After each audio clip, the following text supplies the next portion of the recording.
말씀을 아는 사람은 많습니다. 하지만 말씀을 지키며 살아가는 제자는 얼마나 될까요? 우리는 성경을 나누어 배우지만 신약과 구약을 분리해 이해해왔고 절기와 예배, 삶을 따로 떼어놓고 살아왔습니다. 그래서 말씀은 지식이 되었고 삶은 쉽게 흔들렸습니다. 토라연합신학원은 말씀을 다시 언약의 길로 회복하는 공동체 학교입니다. 신구약을 하나의 이야기로 배우고 토라, 절기, 예배, 공동체를 통해 삶으로 지키는 제자를 세웁니다. 이곳은 단순한 신학 강의가 아닙니다. 샤밧과 절기를 실제로 살아내며 말씀을 토론하고 예배하고 나누는 훈련의 자리입니다. 히브리어, 하브루타, 토라적 신약 해석, 그리고 몸과 삶으로 드리는 예배까지 우리는 가정과 공동체에서 말씀을 지켜내는 언약의 사람을 세우고자 합니다. 다음 세대를 가르칠 제자, 삶으로 복음을 증언하는 리더를 준비합니다. 말씀을 배우고 나누고 살아내는 곳, 토라연합신학원, 지키는 제자의 길, 지금 시작하십시오. 아는 자가 아닌 지키는 자, 토라연합신학원, 자세한 일정은 더보기를 확인하세요. 제목은 자유란 법이 없는 것이 아니라 정죄가 없는 것이다 라는 제목입니다. 사실 로마서 7장은요 오해가 되게 많아요. 많은 사람들이 오해하고 헷갈려하고 어려워하는 말씀 중에 하나입니다. 그래서 우리가 이거를 아주 자세하게 나갈 예정이에요. 자, 보겠습니다. 그래서 오늘은 많은 건 하지 않을 거예요. 딱 1, 2절만 나눌 거예요. 사실은.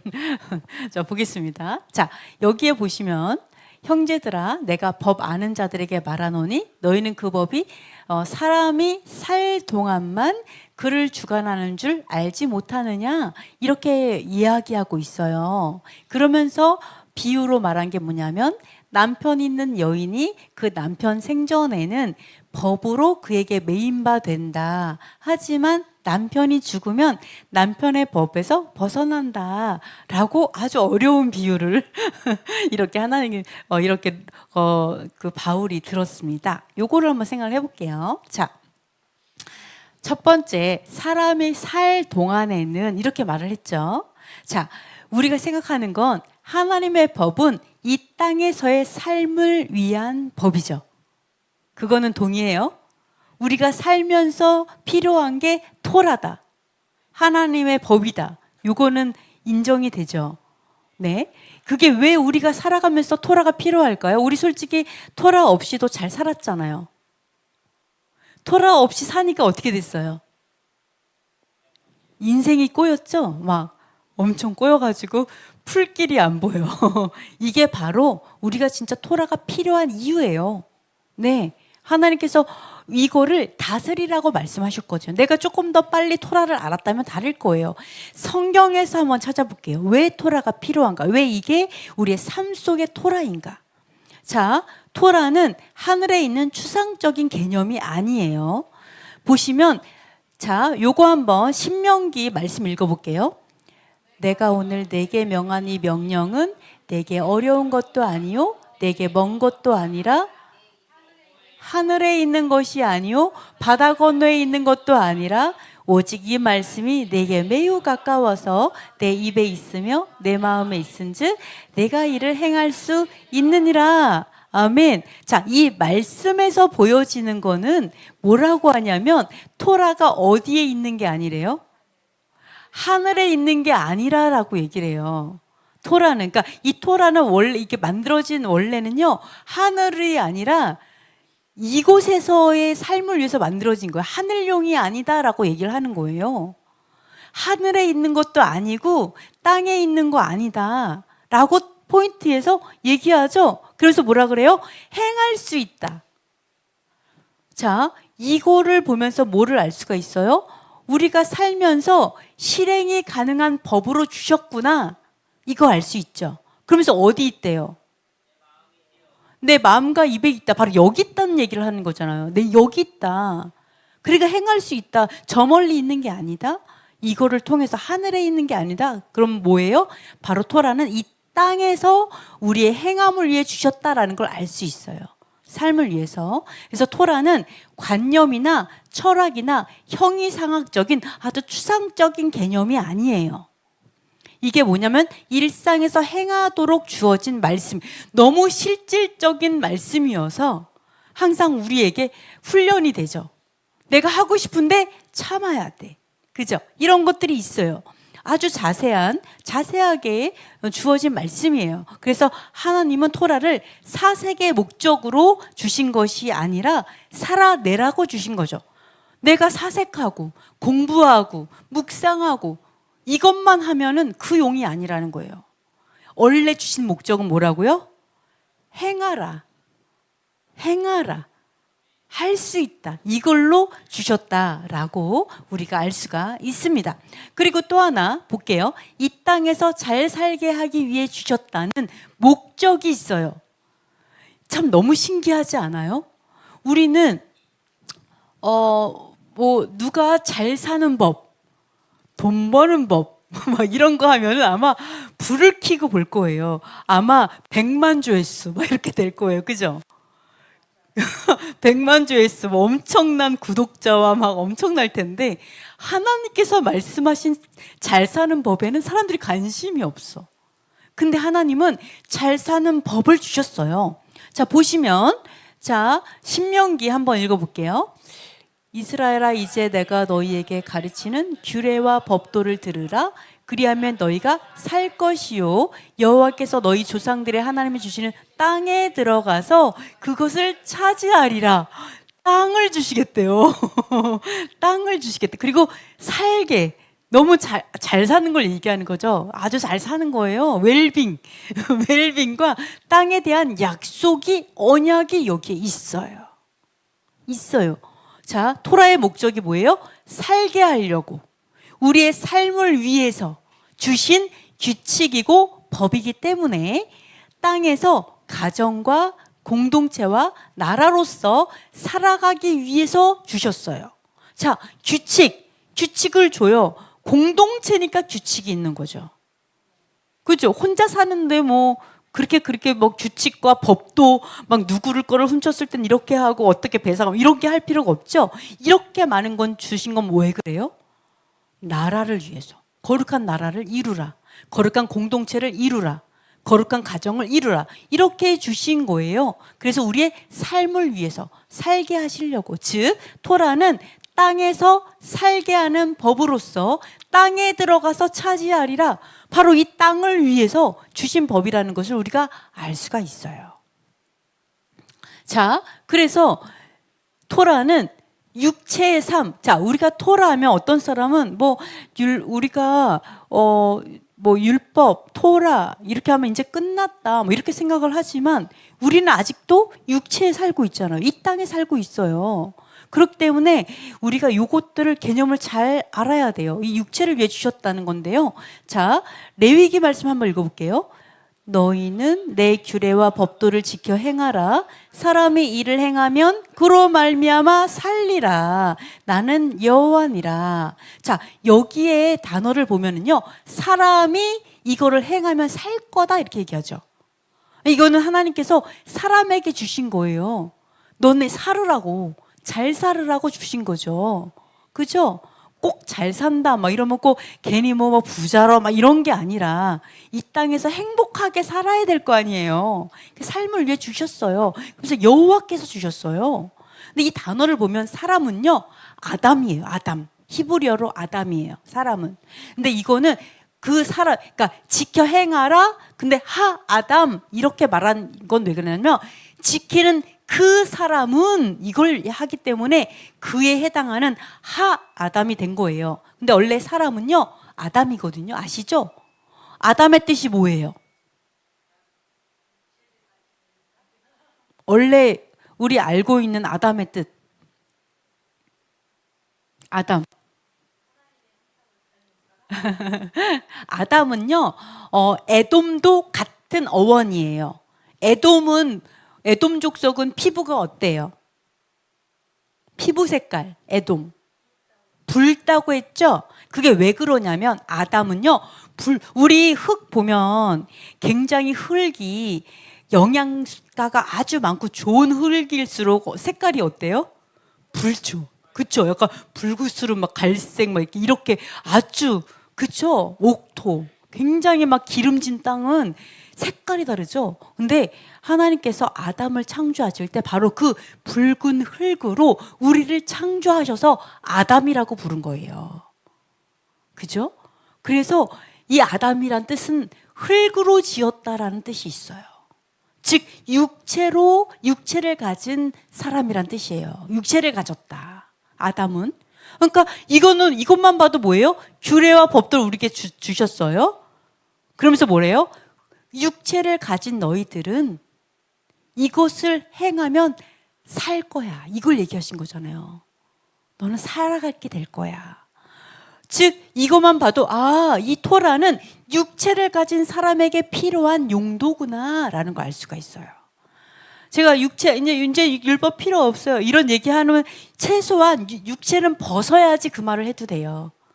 네, 육체도 안 벗었는데 그 얘기하면 굉장히 말이 안 맞는 거예요. 하나님께서는 육체를 가진 사람에게 주셨고 또 살리라 이런 얘기했죠. 살리라. 이게 히브리어로는 하야예요. 하야. 그래서 우리가 이런 말을 하죠. 말씀을 하야해야 돼. 즉 뭐예요? 말씀을 하야 계속 묵상해서 이 내면에 새겨져서 삶이 되도록 존재한다의 뜻이야. 존재. 말씀이 내 안에 완전 존재하게 되는 거. 그게 하야예요. 네. 하야예요. 그래서 이게 뭐예요? 살리라 이 하야는 이 땅에서의 생존하다, 존재하다, 삶 이런 뜻이 있어요. 자, 그래서 우리가 생각해 보세요.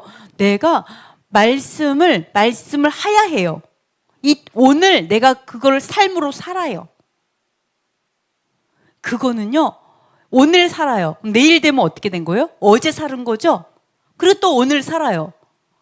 그러면 어제도 살았고 오늘도 살았어요. 그러면 앞으로도 살겠죠. 그럼 미래도 사는 거죠. 그러니까 이게 결국은 내가 하야한다라는 그냥 오늘 하야하는 거는 사실 하나님과 동행한다는 의미예요. 그래서 요거 자체가 결국은 육체의 삶을 전제로 했구나. 토라는 그걸 알 수 있습니다. 그래서 토라는 육체 없는 영적 존재를 위한 법이라기보다는 바로 땅 위를 걷는 인간의 삶을 전제로 해요. 그러니까 우리가 이 땅에서 토라를 준행할 수 있다는 건 너무나 복이죠. 육체가 없으면 만약 내일 내가 하나님께 그러면은 가는 건 좋긴 하지만 내가 이 땅에서 하나님 더 찬양하지 못한 거, 내가 이 땅에서 하나님께 더 순종하지 못한 거가 후회가 되겠죠. 그러니까 내가 아무리 몸이 조금 안 좋아도, 몸이 병들고 아파도 내가 육체가 있다는 거, 그거 하나만으로도요, 내가 이 땅에서 찬양할 수 있는 거예요. 하나님을 감사할 수 있는 거고, 네, 순종할 수 있는 거고. 자, 그런 것을 알 수가 있어요. 순종은 이 땅에서만 드릴 수 있어요. 육체로. 자, 그래서 또 하나가 있죠. 땅에서의 삶과 직접 연결된 축복과 저주가 있습니다. 자, 보시면 신명기 28장을 요약해서 보면 신명기 28장 보면 좀 무섭죠. 약간 내가 여기 서 있어도 되는지, 용원 형제님 영상으로 잘 보였는지 좀 체크해 주세요. 제가 여기 서 있습니다. 잘 보여요? 네네. 왜냐면 여기서 얘기를 하기 때문에. 자, 볼게요. 신명기 28장을 보면 굉장히 무서워요. 왜냐면 축복의 말보다 뭐가 더 많아요? 저주의 말이 더 많아. 축복, 내가 순종하면 이것도 되고 저것도 되고 모든 게 잘 돼. 근데 내가 불순종하면 막 쏟아지는 막 엄청난 게 많아요. 그죠? 그래서 진정한 사랑은 뭐라고요? 진정한 사랑은? 저번 주에 제가 말했죠? 진정한 사랑이란. 그렇죠. 그 사람이 원하는 걸 해주는 거보다 더 중요한 게 그거예요. 그 사람이 싫어하는 거 안 하는 거. 그게 진짜 사랑이다. 맞죠? 네, 그렇습니다. 그래서 신명기 28장을 보면 이렇게 써 있어요. 순종하면 비를 내려준다. 농사가 잘 될 거다. 그 출산도 그 번성의 축복이 있다. 그리고 가정이 아주 평안할 것이다. 그리고 안전할 것이다. 전쟁 없이. 이런 순종의 축복이 있죠. 언약하셨어요. 그리고 내가 불순종해요. 그럼 어때요? 비가 안 올 거다. 가뭄이 있다. 전염병이 있다, 질병이 있다, 전쟁이 날 거다, 결국 추방될 거다, 막 이러한 어떤 경고가 있습니다. 이게 바로 언약에 대한 순종과 불순종의 경고들이에요. 자, 이러한 것들이 다 뭐예요? 전부 이 땅에서 삶에 대한 결과죠. 이 땅에서의 삶의 모습이에요. 그 결과예요. 만약 토라가 추상적인 사상, 추상적인 개념이라면 비가 오고 안 오는 이야기, 농사, 자녀가 잘 되는 거, 뭐 이런 거, 건강 문제, 전쟁 이야기가 이렇게 구체적으로 나올 이유가 없죠. 이 땅의 것이 아니라면. 맞아요? 이 땅의 법도라는 거예요. 이 땅에서 필요한 거라는 거예요. 이런 것들을 우리가 알 수가 있습니다. 자, 그래서 하나님은 행함을 반복해서 요구를 하시죠. 우리 출애굽기하고 신명기 한번 읽어볼게요. 우리가 여호와의 모든 말씀을 준행하리이다. 이는 너희가 지켜 행하게 하려 함이라. 곧 너희가 건너가 차지할 땅에서 내 평생에 지키게 하려 함이라. 아멘. 자, 우리가 여호와의 어떤 토라는 굉장히 많죠. 어떻게 보면은 뭐 우리가 샤밧을 준행하고 절기를 준행하고 이런 것도 있지만 뭐 거짓말하지 마라, 도둑질을 하지 마라, 부모를 공경하라, 뭐 이런 거 여러 가지가 있잖아요. 그래서 우리가 뭐 하나님의 율법은 이제 지키지 않아도 돼, 이런 건 엄청난 오류죠. 엄청난. 그러면 뭐 거짓말해도 돼, 동성해도 돼, 그리고 뭐가 있어요? 부모님 공경 안 해도 돼, 뭐 이렇게 뭐 이런 말도 안 되는 것들이 나오기 때문에 우리는 창조물로서 거룩한 법도에 따라서 살아야 된다는 것은 본능적으로 알아요. 본능적으로. 근데 우리가 온전함으로 가다 보니까 샤밧과 절개 이런 것들이 다 들어가는 거죠. 그래서 우리가 이방 나라는 우리는 토라로 통치를 안 받는 것 같아, 이렇게 생각할 수 있지만 그렇지 않죠. 만약에 이방 나라일지라도 밤낮 도둑질하고 온 나라가 거짓말하고 막 살인과 범죄와 다툼과 이런 게 많으면 하나님은 그 나라를 무너뜨리시잖아요. 당연하게 토라로 다 통치를 받고 있습니다. 그 사람이 인정하든 안 하든. 우리가 삶을 살면서 하나님의 토라를 몰라도 내가 개판으로 살면 어떻게 돼요? 그쵸? 막 감옥 가고 해를 입고 막 세상에 난리가 나죠. 삶이 똑같아요. 우리는 어떻게든 통치를 받고 있어요. 네, 그것들을 알 수가 있습니다. 그래서 여기서 보시면요, 지켜 행하게 하려 한다. 그리고 평생에 지키게 하려 함이라. 분명히 우리에게 평생, 우리가 육체를 가진 이상 평생 동안 지키게 하려 한다, 이렇게 말하고 있어요. 그래서 여기선 행하라, 지키라, 살라, 평생이 있죠. 살라는 표현은 삶의 자리, 우리가 살고 있는 이 삶의 자리를 전제하지 않으면 이 토라가 성립이 안 돼요. 맞죠? 이건 당연히 우리가 살고 있는 이 땅에서의 삶을 전제로 하고 있습니다. 그래서 하나님께서 주신 토라는 하늘의 이상, 하늘에 속한 이상, 하늘에 속한 어떤 환상, 이런 것이 아니라 땅에서의 삶을 위한 굉장히 구체적인 법이에요. 그거 알죠? 너무나 구체적이에요. 몇 퍼센트, 4분의 1, 4배, 뭐 이런 거 완전히 정확하게 말씀하시잖아요. 그래서 이것은 철학이 아니라 방법이고 사상이 아니라 예법이에요. 토라는 예법입니다. 그래서 영혼만을 위한 말씀이 아니라 물론 영혼을 위한 말씀이기도 해요. 그러나 육체를 가진 인간이 이 땅에서 어떻게 살아야 하는지를 보여주는 실질적인 삶의 토라라는 거예요. 이것을 위해서 하나님께서 주셨다. 이것의 용도다. 이런 것들을 우리가 알 수가 있습니다. 자, 그런데 우리 한 가지 우리가 너무나 잘 알고 있죠. 토라는 육체만을 위한 법은 아니에요. 또 그죠? 이것은 그러나 영혼만을 위한 법도 아니라는 거예요. 결론적으로는 하나님께서 우리 육체의 순종을 말씀하시지만 알 수 있는 거 있죠. 신명기 6장 5절이에요. 한번 읽어볼게요. 성경에서 토라는 인간 전체를 위한 법이죠. 너는 마음을 다하고 뜻을 다하고 힘을 다하여 내 하나님 여호와를 사랑하라. 자, 인간 전체를 위한 법이에요.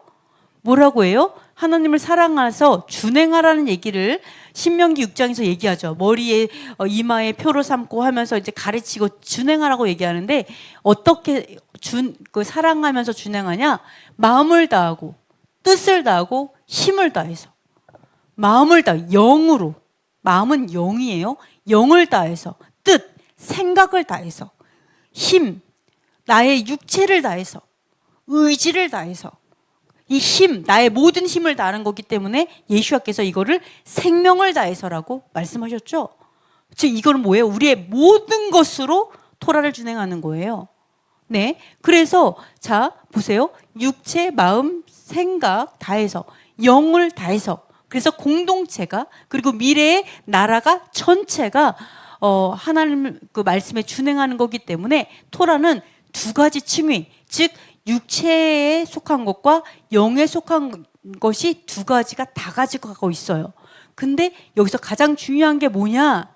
자, 이 땅에서의 토라, 육체를 훈련함으로 마음이 훈련되는 거잖아요. 자, 우리가 이게 되게 중요하죠. 두 가지 층이에요. 땅에서의 토라는 육체로 순종하죠. 시간을 구별해서 순종하죠. 공간을 구별해서 거룩하게 지키죠. 또 행동으로 순종하잖아요. 그러면 영원한 토라, 우리 영원히 있는 토라가 있잖아요. 그 영원한 토라는 어때요? 마음으로 순종하죠. 성품으로 순종해요. 그리고 하나님의 질서는 영원해요. 하나님의 질서. 그리고 하나님의 통치 원리도 영원합니다. 자, 이런 게 구분이 된다라는 거예요. 육체와 영원한 것이. 근데 이 둘은 서로 상반돼요. 그리고 상반돼서 다르거나 또는 대체, 이제는 육체가 아니고 이제는 영원, 이렇게 대체하는 게 아니라는 거예요. 아시죠? 연결되어 있다는 거. 땅과 하늘이 연결된 연속관계죠. 왜요? 마음을 훈련하기 위해서 필요한 게 뭐예요? 육체를 훈련하는 거예요. 내 성품을 다듬기 위해서 뭐가 필요해요? 행동으로 하나님께 굴복하는 게 필요한 거죠. 내가 너무 제가 이렇게 보면은 인간사에 굉장히 많은 문제가 교만에서 오는 것 같아요. 나는 너무 잘났어 이런 생각? 그래서 내가 더 낫지. 쟤는 이런 마음에서 모든 범죄가 일어나는 것 같아요. 불화도 거기서 일어나는 것 같아요. 나는 뭐 되게 잘한다고 생각하니까 교만 때문에. 근데 이 교만을 누가 꺾겠어요? 근데 우리가 아무리 잘났어도 뭐 심지어 어떤 뭐 트럼프 또는 그쵸? 잘난 사람 누가 있을까요? 내가 아무리 박사학위 아무리 잘났어도 하나님 앞에 우리는 굴복해야 된다는 걸 아는 순간 우리의 성품은 다듬을 수 있다. 아멘. 그래서 순종으로 예수께서 뭐라 그랬어요? 순종으로 고난으로 순종을 배우셨다고 얘기하시잖아요. 왜요? 내가 순종하기 위해서 이거를 타협하지 않기 위해 고난을 통과해야 되니까. 그래도 순종 안 하면 안 되니까 하나님 앞에. 그죠? 내가 뭘 잘났다고 순종 안 할 수가 있겠어요? 그러는 거잖아요. 그래서 이거 연결되어 있습니다. 연결돼 있어요. 근데 우리가 성품을 좀 이렇게 온화하게 하세요. 그럼 너무 어려워요. 그래서 하나님께서 우리에게 준행해야 되는 육체에 속한 토라를 주시는 거예요. 육체로 준행하는 토라. 그걸 통해서 우리의 마음이 겸손해지고 우리의 성품이 다듬어지고 그러는 거잖아요. 여러분 너무나 잘 알고 있는 그 이야기 있잖아요. 저는 그 양탄자 이야기가 되게 은혜가 돼요. 그 옛날에 영국에서 유대인이 양탄자 사업을 하셨다고 들었어요. 그래서 양탄자를 굉장히 아주 이제 그 퀄리티 좋은 걸로 양탄자 사업을 하셨는데 그 왕실에서 양탄자를 구매하겠다고 하신 거죠. 그래서 그분이 이제 근데 문제는 뭐냐면 그때가 샤밧이었어요. 그 구매해서 이렇게 한다는 게 샤밧이었어요. 그래서 뭐라고 했냐면 안 된다 그랬어요. 왜냐하면 우리는 유대인이기 때문에 그 양탄자를 그때 할 수가 없습니다. 그래서 노 했어요. 그랬더니 어떻게 했어요? 아, 그래? 아, 돈을 좀 더 올려달라고 하는 건가 보다. 그래서 돈을 더 올렸어요. 그래서 또 다시 왕실에서 요청했어요. 그랬더니 또 노 했어요. 우리는 그럴 수 없습니다. 그리고 어떻게 했어요? 아, 우리가 좀 대접이 좀 그랬나? 그래갖고 높은 사람들을 보냈어요. 보내가지고 그 높은 사람들이 가가지고 직접 찾아간 거죠. 국무총리 막 이런 사람들이 직접 찾아가지고 얘기했어요. 왜냐면 거기 퀄리티가 엄청 좋고 왕실에서는 그거만큼 좋은 게 없으니까 이제 얘기를 한 거죠. 좀 하겠다. 그때 어떻게 했을까요? 이 사람이 엄청난 선물과 함께 이런 요청을 했어요. 노 땡큐. 대단하시네. 맞아요. 노 땡큐 하셨어요. 노 땡큐 안 됩니다. 끝까지 안 됩니다 했어요. 그 많은 돈도, 그 많은 명예도, 그 뭐 좋은 엄청난 혜택도 노라고 했어요. 그래서 어떻게 됐을까요? 그 사람은 목배임을 당했을까요? 네, 그 잘렸어요. 잘렸어요. 근데 이 이야기를요, 우리 유대인 분들에게 계속 가르치고 있다는 얘기를 하더라고요. 왜 그러냐면 이렇게 얘기해요.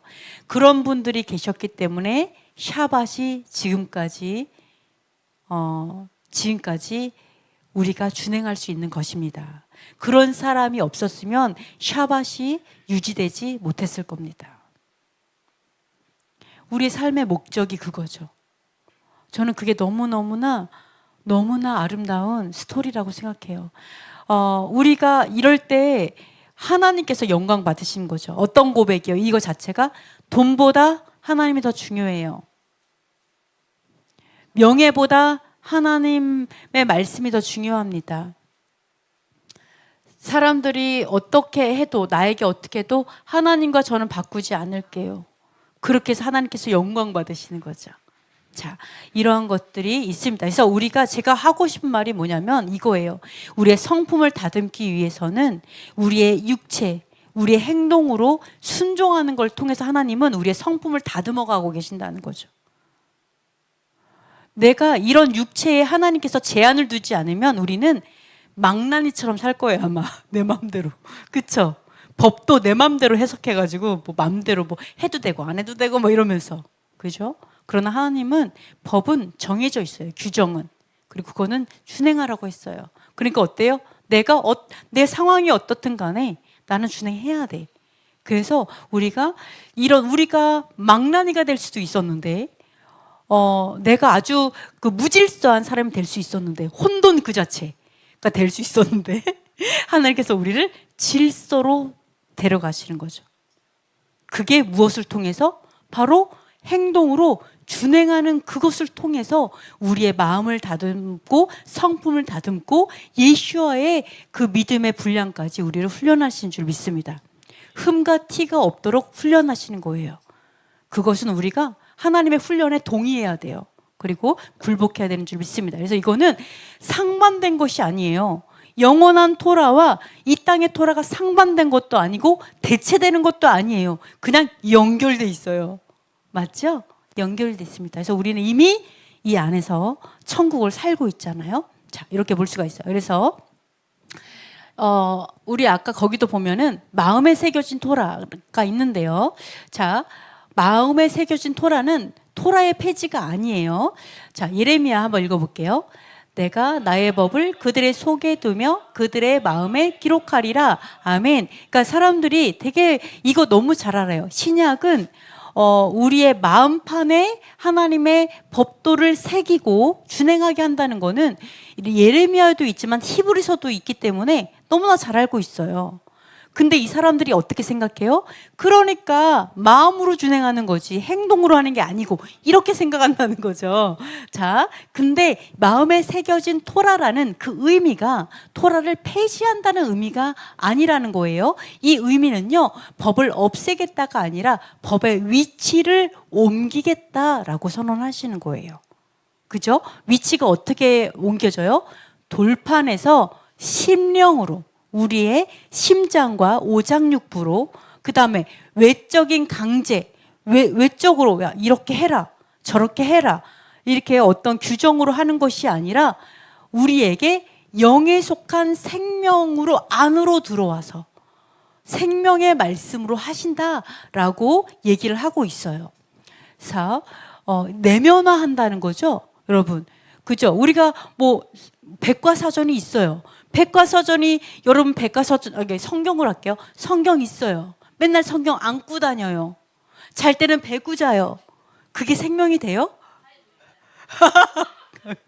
네, 그러니까 어때요? 어떤 사람은 안 되겠다, 차라리 씹어 먹자. 그래서 어떤 분은 뭐 그거 한 장씩 뜯어서 먹었다, 이런 사람도 있었어 옛날에. 막 그런 사람도 있는데, 결국 이건 뭘 얘기해요? 내면화가 중요하다는 거죠. 이게 내 안으로 들어와야지 그게 진짜잖아요. 백날 밖에 있으면 뭐예요? 그죠? 그래서 그걸 얘기하는 거예요. 하나님께서 위치를 옮기겠다가 바로 그거예요. 내면화를 말하는 거지 법을 없애겠다는 얘기가 아니에요. 그래서 법이 사라지는 것이 아니라 우리의 삶 속에서 토라의 존재 방식이 바뀌는 거죠. 토라가 존재하는 거, 글자로 읽는 게 아니라 내 삶으로 아예 녹아지는 그 방식으로 바뀐다라고 이야기하는 겁니다. 그래서 이 부분을 이제 이해하시면 됩니다. 그래서 우리가 마음의 토라다 막 이렇게 해서 우리가 영적이기 때문에 토라를 준행하는 거는 영적인 사람이 하는 게 아니다, 이런 얘기도 많이 하거든요. 영적으로 해석해야지, 이걸 너무 글자로 해석해서 준행하는 건 틀렸다, 이렇게 말하는 사람도 있어요. 그래서 우리가 요거를 마음에 연결해서 영적인 걸 좀 생각을 해보면, 자, 성경에서 영적이다 이라는 말은요, 비물질, 즉 그러니까 물질이 없는 거죠. 육체에 속하지 않는다는 뜻이 아니에요. 영적이라는 게 육체 밖에 있는 그냥 영적, 이런 얘기를 하는 건 아니에요. 성경적으로 히브리적 사고에서 영적이라는 개념이 뭐냐면요, 하나님의 숨, 루아흐죠. 그 히브리어로 루아흐, 성령에 의해서 움직이는 상태가 영적이에요. 성령으로, 하나님의 영으로 그 사람이 행동하고 하나님의 영으로 살아갈 때 그거를 영적인 사람이라고 말을 한다라는 거예요. 성경에서 히브리적으로는. 그래서 영적 존재는요, 우리가 생각할 때 영적 존재는 규칙이 필요 없는 존재가 아니고요, 하나님의 뜻과 자동으로 일치하는 존재가 영적 존재예요. 즉 성령의, 하나님의 영에 붙들려서 하나님의 뜻대로 생각하고 하나님의 뜻대로 살아가는 그 사람이 영적인 사람이에요. 맞아요? 100% 동의하죠? 즉 육체를 벗어난 게 아니죠. 네, 그리고 법이 없는 게 아니에요. 그래서 토라는요, 자, 여기서 보세요. 영적 존재가 규칙, 즉 법이 없는, 필요 없는 존재가 아니라 뭐라고요? 법이 내재화된 사람. 하나님의 토라, 하나님의 뜻이 내재화돼서 생각도 하나님의 뜻대로, 삶도 하나님의 뜻대로 되는 사람이 영적인 사람이라고요. 이해돼요? 그게 성령의 사람이에요. 그게 진짜 성령의 사람. 하나님의 뜻대로, 하나님의 법도대로 내가 내재화돼서 사는 사람. 이해되시죠? 그래서 토라는, 자, 토라는 보시면 죄성을 제거하기 위한 법이죠. 죄를 없애기 위해서 토라가 있죠. 범죄하지 말라고. 근데 이러한 죄성을 제거하기 위한 법이면서도 동시에 토라는 새 창조의 질서를 표현하는 법이에요. 즉 새 창조, 즉 뭐예요? 내가 죄성이 죽고 이제는 예수아로 사는 거죠. 의로운 의의 사람으로 살아가는 그러한 새 창조의 질서, 하나님의 법도 질서라고 볼 수가 있습니다. 네. 그래서 우리가 이 토라는, 자, 토라는 기억할 게 죄성을 제거하기 위한 법이면서 동시에 바로 새 창조의 질서, 에덴의 질서, 회복되는 하나님 나라의 질서다. 그렇죠? 이렇게 보실 수가 있습니다. 그래서 자, 또 조금 우리가 7장을 본격적으로 들어가기 전에 우리가 이런 것들을 좀 생각해야 되기 때문에 말씀을 드리는 거예요. 영원한 나라에서 토라로 다스려진다. 우리가 이 땅에 하나님께서 토라로 이 땅에 살으라고 주셨잖아요. 그러나 영원한 나라에서도 토라로 다스려지겠죠. 하나님의 법도이기 때문에 그 의미를 조금 생각해 볼게요. 우리가 이 땅에서 하늘나라에 가진 않았지만 갔을 때 어떨까를 좀 생각을 해보는 건데요. 자, 우리가 말씀을 읽어보겠습니다. 이는 율법이 시온에서 나오고 여호와의 말씀이 예루살렘에서 나올 것임이라. 그가 우리에게 그의 길을 가르칠 것이라. 우리가 그의 길로 행하리라. 아멘. 자, 영원한 나라에서 율법이 사라지지 않죠. 그죠? 하나님의 토라는 영원한 나라에서도 영원해요. 아까 마음에 속한 거기 때문에 영원합니다. 오히려 하나님의 나라에서 이 토라는요, 완전하게 구현이 되죠. 완전한 의로움, 완전한 사랑, 완전한 믿음. 그죠? 이거 완전한 거룩함으로 영원한 나라에서는 구현이 돼요. 이 율법의 구현이에요. 자, 다만 그때는 토라는 그때는 뭐가 다르냐? 금지 조항의 중심이 아니라 형벌 중심도 아니에요. 그러니까 토라 보면은 이거 하지 말아라. 그리고 이렇게 되면 이렇게 될 것이다라는 이런 얘기가 있잖아요. 왜요? 범죄자들 때문에. 예? 말 안 듣는 애들 때문에 이런 게 있어요. 근데 이런 그 나라에서는 이렇지 않아요. 요 중심이 아니라 어떤 중심이에요? 질서, 그리고 조화, 생명 중심의 통치가 시작이 되죠. 거기서는 그런 중심의 통치가 이루어집니다. 자, 그래서 그러면 영원한 나라에서도 법이 필요한 이유를 잠깐 말씀드리면, 자, 우리가 하나님 나라에서도 법이 필요할까? 어차피 아무도 죄를 짓지 않는데, 어차피 아무도 아프고 뭐 그런 것도 없고 미워하는 것도 없고 뭐 그렇다면은 율법은 이 땅에서만 필요하고, 물론 육체의 예법이야 그렇지만 그 위에도 그런 게 필요할까? 이렇게 생각할 수 있는데, 보시면 사랑, 자, 그 나라의 사랑이 있겠죠. 그러나 사랑도 질서 없이는 유지되지 않는다. 질서. 자, 그리고 천사들도 질서가 있어야 돼요. 그죠? 그리고 하늘 군대도 계급과 순서가 있어요. 하나님 나라에도 왕의 법이 있습니다. 자, 이 땅에서도 뭐 우리가 알고 있는 그냥 뭐 샤밧과 절기 이것만이 아니라 어때요? 천체 우주 만물이 하나님의 법도대로 질서 있게 돌아가잖아요. 갑자기 해가 나 오늘 그냥 반항할래 막 이래갖고 안 뜬다고 해보세요. 그럼 어떻게 될까요? 온 나라가 난리가 나겠죠? 그러니까 이것처럼 하나님의 이 토라는요, 질서예요. 창조의 법도잖아요. 그죠? 우리가 절기가 뭐예요? 계절이잖아요. 그죠? 그리고 샤밧이 뭐예요? 결국 해가 뜨고 지는 이게 다 천체 우주 만물과 다 연결된 질서라는 거죠. 그럼 하나님 나라에 그러한 질서가 없겠어요?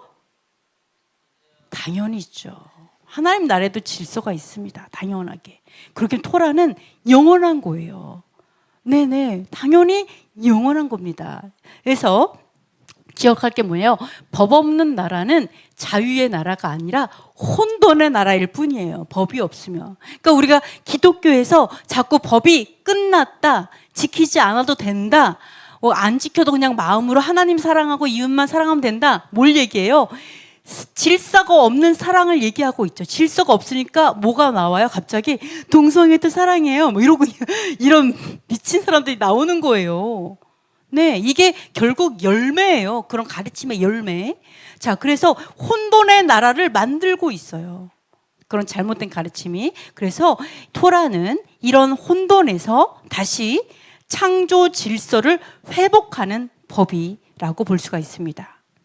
그래서 우리가 어때요? 창세기에 혼돈하였지만 하나님께서 말씀으로, 즉 말씀 중에 말씀은 토라죠.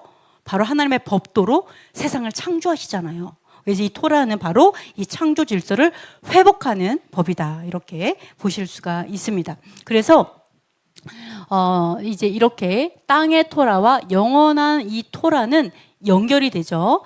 땅에서는 자, 죄성이 남아 있습니다. 그래서 규정과 금지가 필요하죠. 그렇지만 영원한 나라에서는 예수와의 속죄로 죄성이 완전히 제거되죠. 자, 그래서 금지가 아니라 토라가 본성의 흐름, 즉 토라가 삶의 방식이 되어버리는 완전한 거룩한 존재, 영원한 존재가 되는 거죠. 죄를 짓지 않는. 그러니까 우리가 첫 번째로 사망에서 부활할 때 예수와의 피를 통과하죠. 그죠? 그러면서 우리가 죄성이 완전히 사라지고 육체를 완전히 벗어버리면서 죄성이 사라져서 이렇게 금지가 필요가 없는 거죠. 죄 짓지 마, 이런 거 필요가 없어지는 거죠. 그래서 같은 토라예요. 토라는 같아요. 영원의 토라도 같고 땅의 토라도 똑같은 토라이죠. 그렇지만 땅의 토라는 우리의 삶의 경계선이 돼요. 여기까지는, 그러니까 이거는 하면 안 돼. 그런 거 우리한테 제동을 걸죠. 스탑 이러죠. 그만, 이거는 아니지. 하는 게 약속했잖아. 경계선이 돼요, 토라가. 그래서 우리가 굴복하고 알겠습니다, 주님, 이렇게 하잖아요. 그렇지만 영원한 나라에서는 어떻게 된다고요? 그냥 토라가 길인 거죠. 삶의 방법. 그냥 그렇게 사는 거예요. 본성적으로 그냥. 아멘. 자, 이런 것들을 볼 수가 있습니다. 그래서 율법에 대한 이 부분에 대해서 예수님께서도 그렇게 말씀하셨어요. 네, 예수님께서도 말씀하셨어요. 우리 하명쌤 너무 행복해 하셔가지고 기쁘네요. 자, 어떻게 가르치셨냐면 우리 마태복음 읽어보겠습니다. 내가 율법이나 선지자를 폐하러 온 줄로 생각하지 말라. 폐하러 온 것이 아니라 완전하게 하려 함이라. 아멘. 자, 여기에서 보면은 완전하게 한다는 말은 제거한다는 뜻이 아니죠. 그죠? 폐하러 온 줄로 생각하지 말라 이렇게 얘기했어요. 제한다는 뜻이 아니라 사실은요, 완전하게 하다. 요거는요, 본래 목적에 도달하게 한다 이런 뜻이에요. 본래 목적. 그죠? 폐하는 게 아니고 사실은 완전하게. 즉 원래 여호와께서 주신 토라가 그 목적을 이룰 수 있게 완전하게 하는, 그 본래 목적을 회복하는 그것을 위해 오셨다라는 뜻이에요. 완성이. 그래서 이 완성은 사실은 저번에도 말씀드렸지만 히브리어로는 말레, 그리고 영어로는 fulfill이죠. fulfillment. 그래서 충만하게, 네, 완전하게. 그래서 이거는 사실은 회복을 얘기한 거예요. 회복.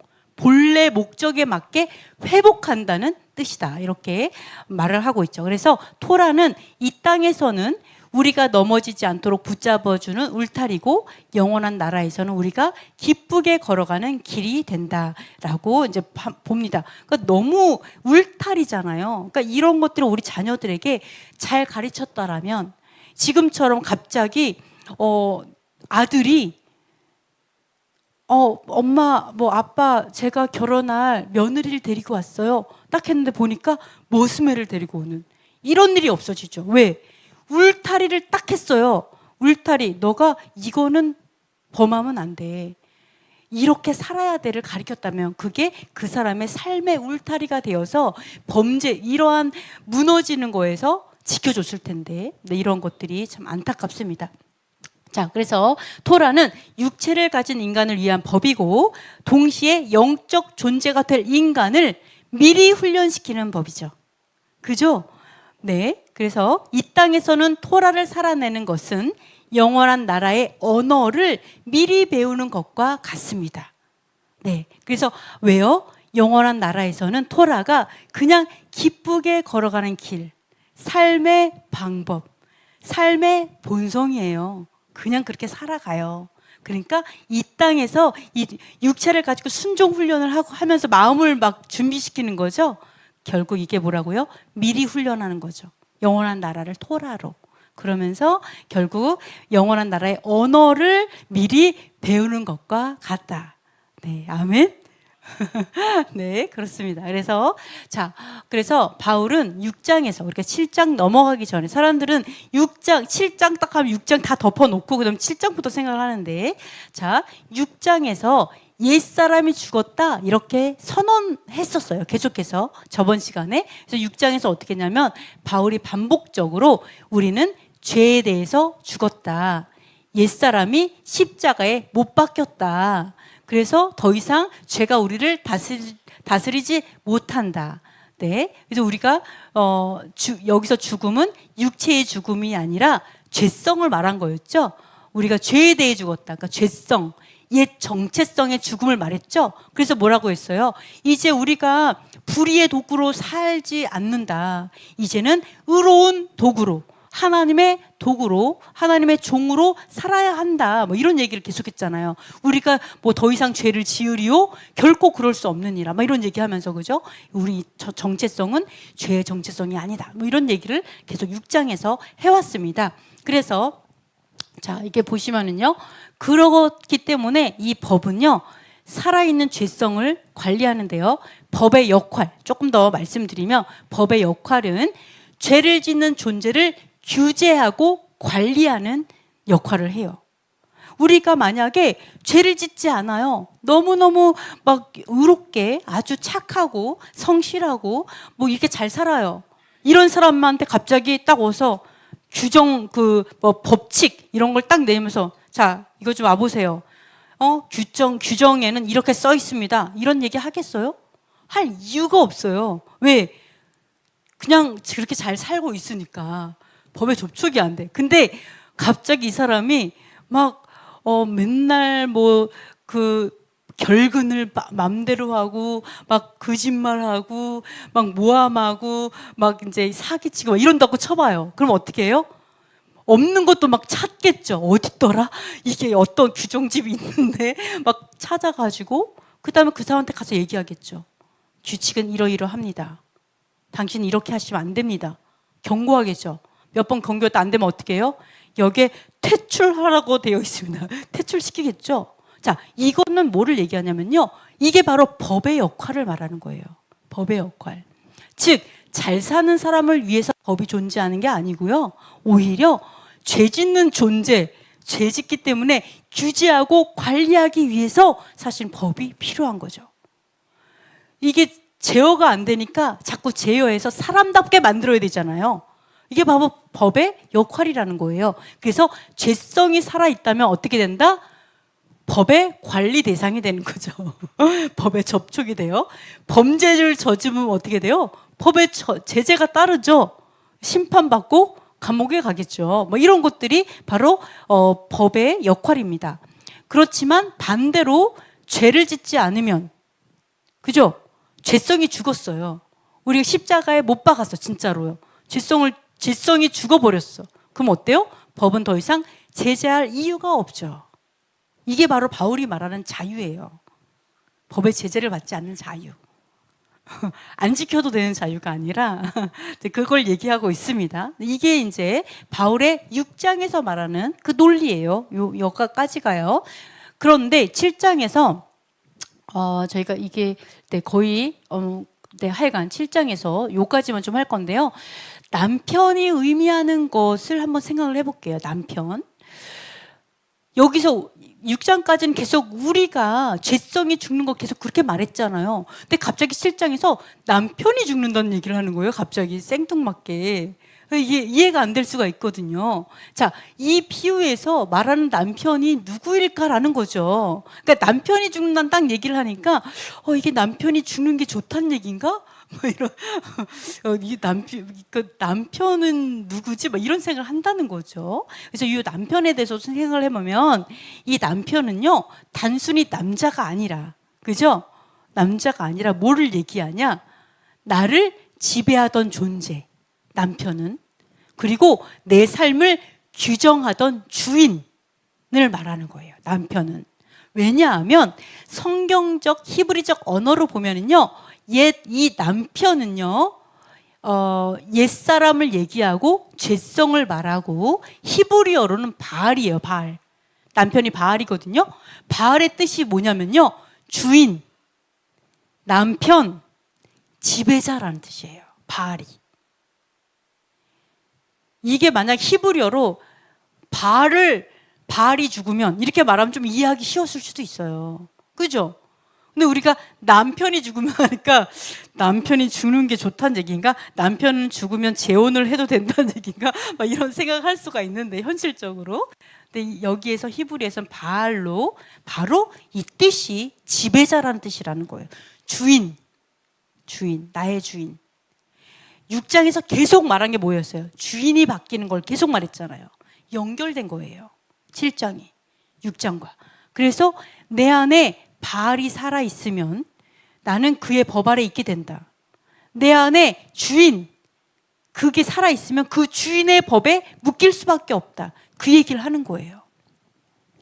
그래서 바알이 죽으면 그 법에서 벗어나게 된다. 이 얘기를 지금 하고 있는 겁니다. 그래서 네.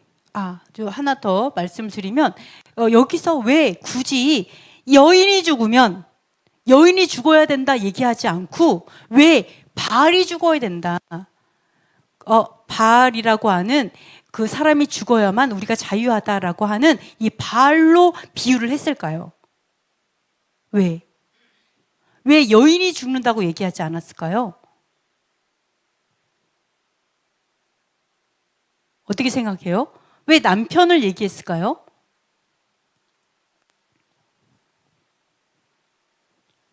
물론 6장에서는 내가 죽어야 된다. 그 죄성을 말을 했지만 사실은요. 우리가 죽지는 않죠. 우리는 내 안에 죄성은 죽지만 난 아직 살아있다는 거예요. 엄청난 큰 차이예요. 사람들은 어떻게 해요? 우리가 죽어야 돼. 이것만 묵상을 하게 되면 존재가 사라져. 그래가지고 이거를 이해하지 못하면 어떻게 되냐면 인생에 나라는 존재감이 없어져가지고 희생만 하고 억울한 일 말 당하고 막 이게 완전히 이제 그냥 내가 좋아하는 게 뭔지 그냥 존재가 없어지는 경우가 많은데 여기서 말하는 거는요, 내가 없어져야 된다는 얘기가 아니라 내 안에 죄성은 죽고 나는 사는 걸 말하는 거예요. 이거를 내가 죽는다가 아니라 내가 사는 걸 말해요. 의의 도구로 사는 거죠. 내가 죽어, 하나님께서 이거를 구분하는 거예요. 바울이 이걸 구분하기 원하는 거예요. 나에게서 죽을 것이 뭔지, 그리고 살 것이 뭔지, 이걸 구분하는 거예요. 그래서 나에게 죽을 것은 죄성이다. 그거 말하는 거예요.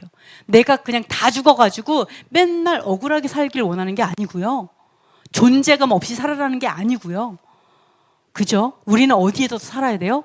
공의에 살아야 돼요. 목소리를 내야 돼요. 정의를 위해서 전쟁해야 돼요. 싸워야 돼요. 맨 앞에 달려나가야 돼요. 그러니까 우리는 더 살아야 돼요. 옛날에는 존재감 없이 살았는데 토라를 배우더니 앞으로 나가는 리더, 머리가 돼야 돼요. 등잔대 위에 있는 그죠? 누구나 다 보여지는 사람, 길잡이. 진짜 살아야 되기 때문에 하나님께서는 그 바울을 통해서 이 얘기하는 거예요. 죄성, 옛 남편만 죽여라. 이거 얘기하는 거예요. 옛 남편, 바알이 죽고 나는 살고. 그래서 여기서 비유를 남편과 아내로 비유하는 거예요. 주인이 바뀌는 거.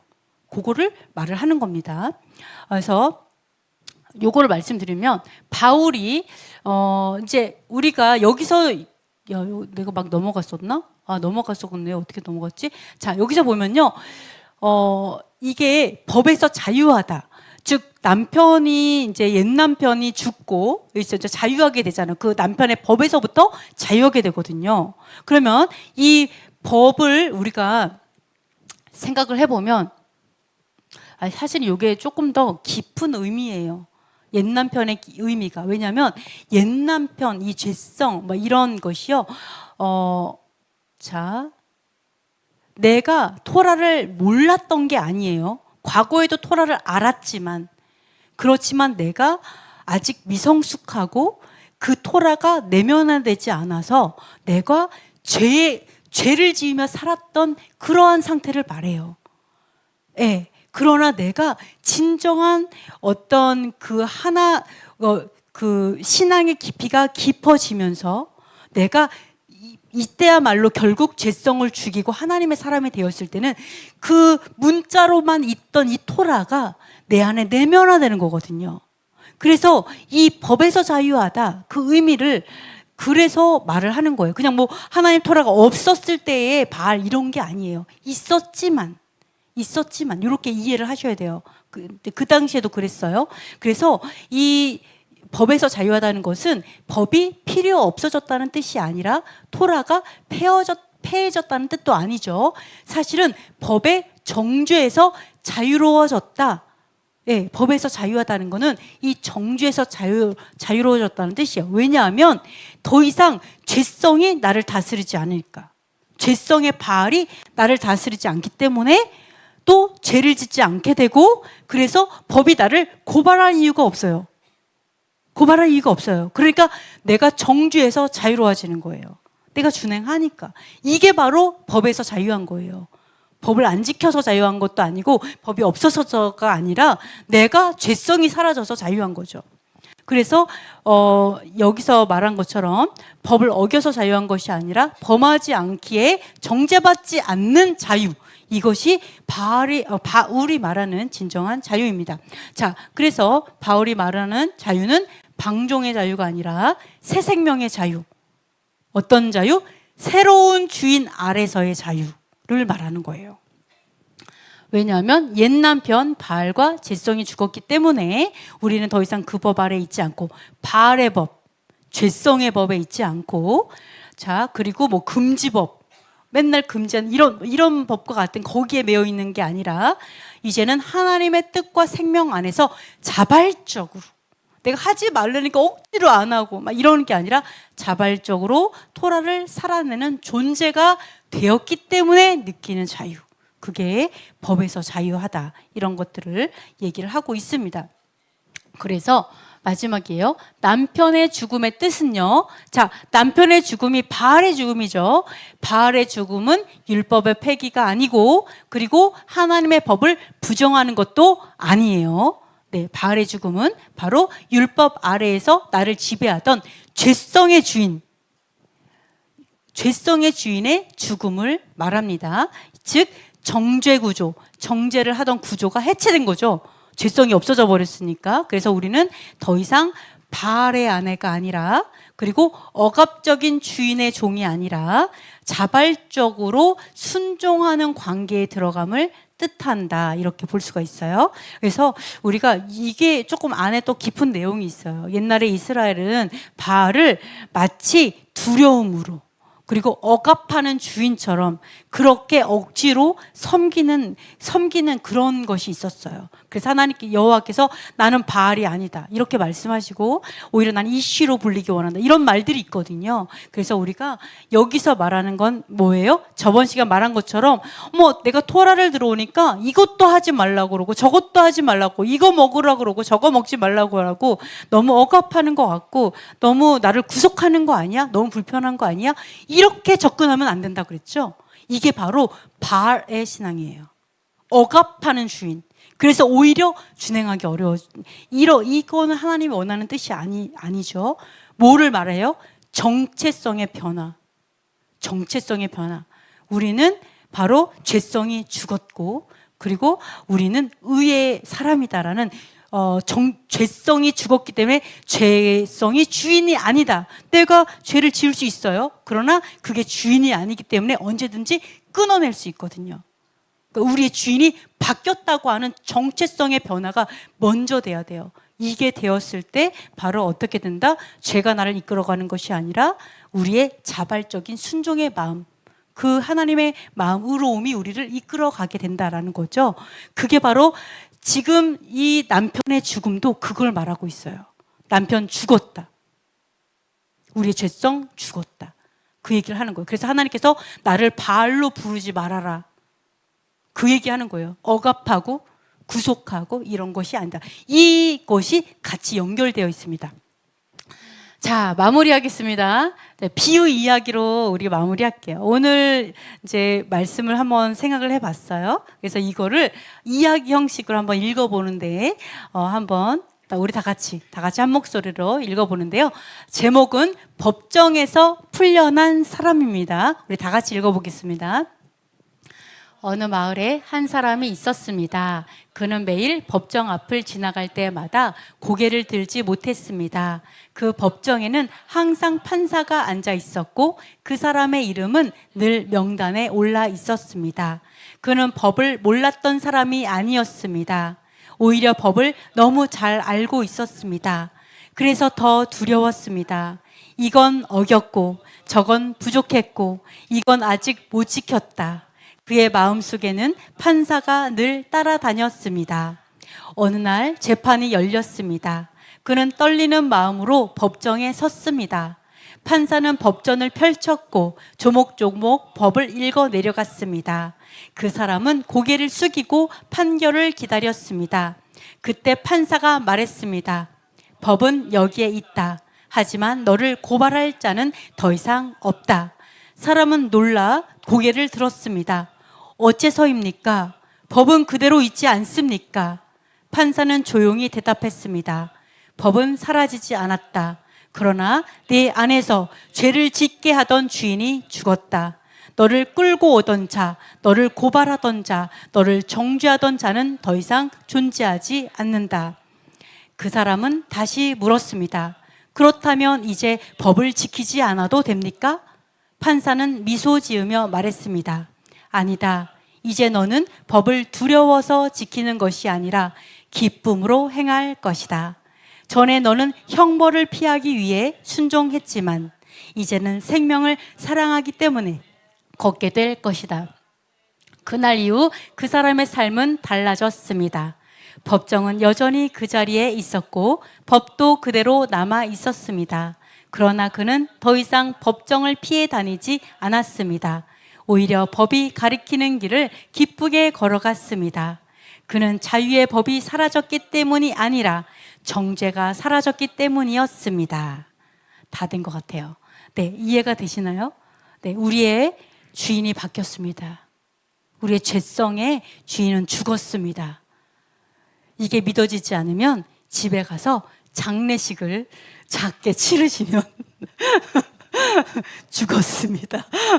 좀 울고 나의 죄성은 빠이빠이 하시고 네, 이렇게 하시면 좋을 것 같습니다. 우리 잠시 기도하고 마치겠습니다. 우리의 신앙이 스스로를 고발하고 책망하는 자리에 머물지 않고 예수와 안에서 정죄 없는 은혜를 온전히 누리게 하소서. 법을 지켜야 한다는 압박이 아니라 토라가 우리 삶을 살리는 기쁨의 기림을 경험하게 하소서. 우리 안에서 주인 노릇하던 바알과 죄의 습관이 더 이상 우리를 다스리지 못하게 하시고 창조의 질서 안에 거하게 하소서. 돌판의 규정이 아닌 심령에 기록된 하나님의 뜻이 우리의 생각과 선택을 이끌게 하소서. 예루살렘에 샬롬을 주시고 메시아이신 예슈아를 알게 하소서. 한국의 부정선거 카르텔이 드러나 심판받고 공의가 세워지게 하소서. 이 시간 우리 잠시 기도하겠습니다.